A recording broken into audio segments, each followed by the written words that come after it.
Mukhang si Baste Duterte ang sisira sa imahe na naman ng Pilipinas. Actually, gumaganda na nga yung imahe ng Pilipinas di ba? Kasi todo effort na kasi PBBM para i-promote itong Pilipinas na magandang investment hub.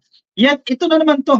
Palalalain na naman ang problema sa human rights dahil sa mga nangyayaring madugong buy bust, drug bust dyan sa Davao. Sino ba naman nagbasbas nito? Walang iba kundi si Baste Duterte. Ginaya niya na ang kanyang ama itong mga tukhang project na ito yung ginawa nila ba to noong panahon nila. Ito, binuhay na naman nila ka-coffee at maraming nakitil na naman. 7 na agad yung tumaob. Hindi ko alam kung nadagdagan pa yan pero may mga nasuspindi ng mga pulis dyan ka-coffee. Pinilit nating pinapaganda ang image ng Pilipinas pero ito, may mga nagpupumilit naman na sirain ang imahe ng Pilipinas. Kung matatandaan niyo, di ba? Ang international bodies, isa sa pinupunan nila sa Pilipinas, itong pag-abuso sa human rights. Panahon ni Digong, maraming human rights ang naabuso. At nag-reflect yan sa ibang bansa, di ba? Yan ang negative yung write-ups nila, yung mga sinusulat nila tungkol sa Pilipinas, negatibo pagdating sa human rights. I-factor yan sa mga investors na gustong pumasok ng Pilipinas. Sa tourism din, factor din yan. Unti-unting binabago yan. Nagbago yan, nag-adjust yan. Nag-improve yung rating natin sa first 2 years ni Pangulong Bongbong Marcos. Ang goals na natin, pagandahin pa yan, yung number na yan. Ang problema, ito na naman, may mga tao na naman na sisirain itong imahe ng Pilipinas.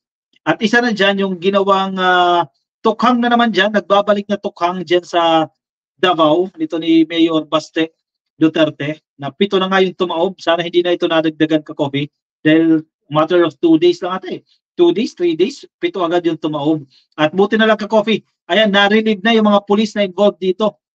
Kasi sa LGU, di ba?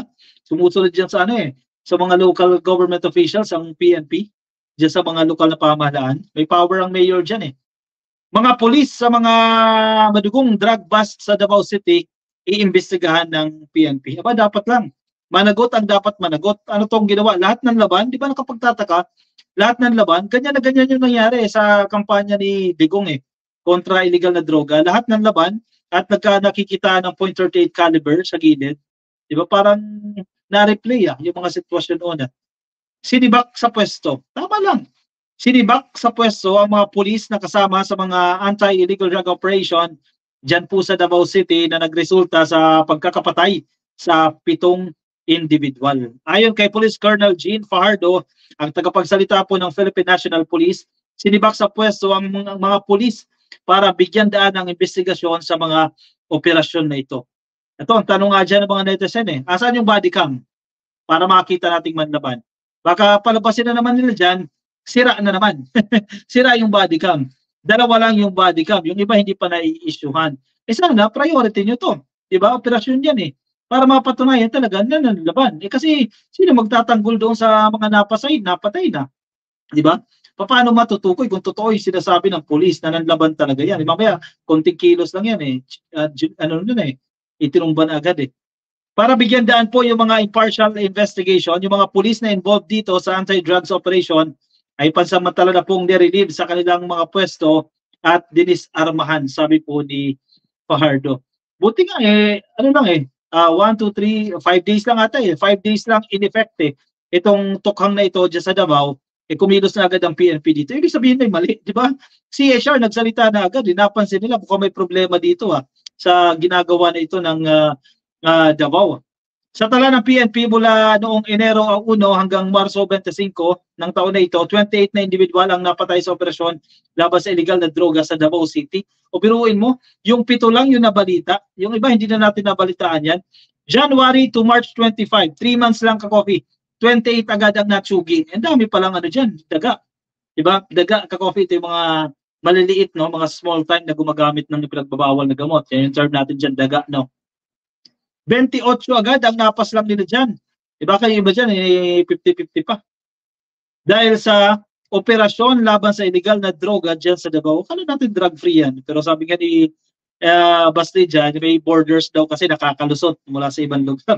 Itinanggi pa 7 ang napatay sa operasyon mula March 22 hanggang 26, habang 17 naman ang naaresto sa 21 na anti-illegal drug operations. Nakakumpiska rin ang tinatayang aabot sa 1.3 million pesos ang shabu at baril ang mga pulis dyan po sa Davao. Sabi nga ng netizens dyan sana naman may matsugi kayo na mga big time, di ba? Hindi yung mga daga, puro daga lang Sana big time. Kasi yan ang pinagmumula ng problema. Bakit wala? Pero sabi ng Davao City Police, legitimate daw po lahat ng mga enkwentro. Siyempre, alam naman i-incriminate nila ang sarili nila, Coffee. Legitimate po itong mga operations nila. Sabi ni Fajardo na naninindigan ng Davao City Police na legitimate ang kanilang operasyon at bukasan niya sila sa investigasyon. Dapat lang. Matatandaan na nagdeklara ng drug war si Davao City Mayor Baste Duterte itong Biyernes lang. Iginiit ni Fajardo na walang bagong inilabas na utos si Police General Benjamin Acorda, ang hepe ng PNP sa pagsasagawa ng anti-illegal drug campaign. Ibig sabihin, kumilos ng sarili. Wala palang bas-bas. Itong PNP naman, yung PNP Davao, sumunod naman sa utos ng mayor. Complicated, ha? Among all the cities, sila lang yung lumabag. Sabi nga po ng ating chief PNP, one death is too many. Kaya nga po, pinapaimbestigahan po ito ng PNP leadership. Ay, thank you. Kay Acorda. Actually, paalis na rin ito si Acorda Pero sana wag naman ulit mangyari yung nangyari ng panahon ni Digong. While we maintain our aggressive stance against illegal activities, including involvement in illegal drugs, we have to always adhere to the principle of respect for human rights at yung police operational procedure po, sabi ni Fajardo. Sa ibang bansa, hindi mo magagawa yan di ba? Sobrang ingat nila pinapakalagaan, kahit criminal ka na puprotektahan pa rin yung karapatang pantao mo Di ba? Dito sa atin, hindi Husgahan mo na agad kitilin mo na kagad Unfair yan sa mga walang kalaban-laban, para kung inosente yun, di ba? Tinapos mo na agad yung buhay ng tao niya. Unfair yan. Tama lang ginawa dito ng PNP. Sana mabilis ang investigasyon dyan para may matanggal, may masuspindi o kung ano man ka-copy. Kasi relieve lang ito Kumbaga, pansamantala lang yan ka-copy para magsagawa lang ng impartial investigation Pero usually dyan, iba, tina-transfer lang yan Pero, sana bilisan yung investigasyon dito. Ma'am Feli de la Cruz, ay thank you sa iyong super sticker. Ba't parang ang daming generous ngayon ngayong mahal na araw Maraming salamat sa iyong pa-super sticker Ma'am Feli de la Cruz. At sa mga nagbigay po sa atin dyan ng pakulay ng super sticker. Thank you po. Yan. Nasa Hong Kong pala si Ma'am Feli de la Cruz. Maraming salamat, ma'am. Sana itigil na itong war on drugs na ito. Actually, dapat sa PNP Ang problema kasi sa LGU kasi may power kasi ang dyan local government officials Ka-coffee, we protektahan natin bansa nating mahal sa mga traidor. Correct. Kasi baka magising tayo, teritoryo na tayo ng China. Ang tambay na mayor, bastos and big time drug lord, sabi ni Mayo. So dito Vargas Channel, sabi nila walang droga, tahimik sa Davao City. Anyari, bakit may tukhang? 28 na pala. In a matter of 3 months ka-coffee. 28 na agad ang natsugi agad nila. Nakapagtataka, lahat yan, mga daga, di ba? Mga small time. Isa rin pala ensaymada to, ugok, lumayas ka, sabi ni Kirubin Castro. May nakapasok na naman sa atin Yan na naman kayo kasi against sa paniniwala nyo, ensaymada na naman tawag niya Ma'am Lori Mamawag, maliliit naman ang inuuna nila. Walang laban. Exactly, doon kayo sa malalaki, di ba? Yung kaya kayong hanapin.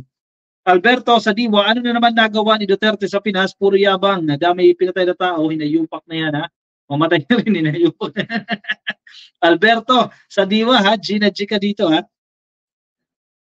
Si Baste mukhang biyang bakit hindi ito lang, sabi ni Rica na biyang. Lilipad na naman mga yan, sabi ni Romy Garciso. Hindi bibiro time management lang. Sabi ni Chok Paeng. Roddy Cordova na sa Facebook. Happy viewing po sa inyo kay Kim Go, kay J. Mark Corpus, Gabriel. Shoutout po sa inyo ka-coffee. At sa lahat ng mga ka-coffee na kikinig sa atin dyan sa Facebook.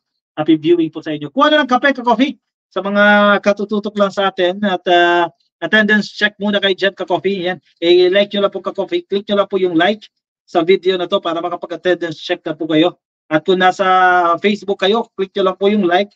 At baka di pa kayo napapalo sa ating Facebook page, click nyo lang po yung like. Sige, move on tayo ka-coffee sa ating next topic.